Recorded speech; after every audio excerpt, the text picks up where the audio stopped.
Hallo und herzlich willkommen bei mir auf Kitschwitsch. Heute habe ich gedacht, mache ich wieder mal ein Labervideo. Und wie ihr seht, bin ich hier draussen, aber zu diesem Setting später etwas. Ich muss mich wirklich fast ein bisschen schämen. Ich schulde euch wirklich noch eine Verlosung. Und das ist schon ewig her, wirklich irgendwie ein paar Wochen so. Und eigentlich bin ich wirklich überhaupt nicht so drauf, aber ich bin vor der Ferien nicht mehr mögen und bla bla bla. Und es tut mir wahnsinnig leid. Aber jetzt fertig mit gesucht, Entschuldigung, nein, es tut mir wirklich leid.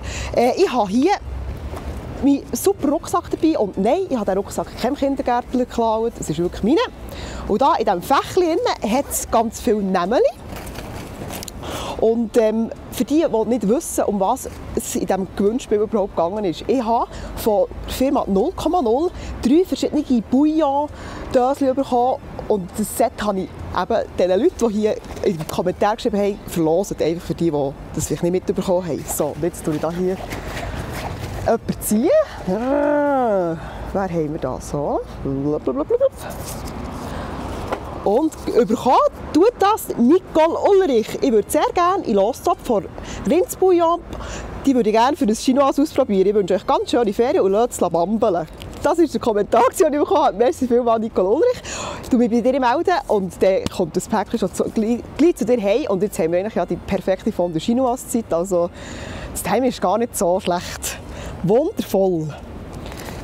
Dann erzähle ich auch ein bisschen, was wir so machen. Und ich freue mich so auf mein nächstes Projekt. Ich habe es schon bei Instagram und bei Facebook, ja mal bei Facebook auch angekündigt, wir machen eine One-Pot-Pasta-Week. Das heisst, jeden Tag kommt ein kurzes Video also zum One-Pot-Pasta-Rezept. Die nicht wissen, was One-Pot-Pasta ist, das ist ein Gericht, das man einfach in einem Topf macht, mit Pasta und verschiedenen Zutaten. Und das tut man dann alles zusammen kochen und dann wird es ein wunderbares Menü. Was ich vor allem wirklich liebe an diesen Gerichten, sie sind so alltagstauglich und ja, Teigwaren hast du einfach immer daheim und 1, 2 Zutaten und du kannst wirklich ein mega cooles Menü machen, das wirklich eigentlich alle gerne haben. Und ich freue mich mega darauf, das mit euch zusammen zu machen. Und jetzt zu diesem wunderbaren Setting hier. Nein, es ist ein bisschen grusiges Wetter und im Hintergrund hier sieht man die Zuckerfabrik von Aarberg. Wir sind nämlich in Aarberg jetzt gerade und wir wohnen auch hier und heute haben wir einen ganz speziellen Tag. Es ist nämlich der 5. November, das ist der erste Samstag im November und am ersten Samstag im November ist gängig der Aarberger Zwiebeln-Merit.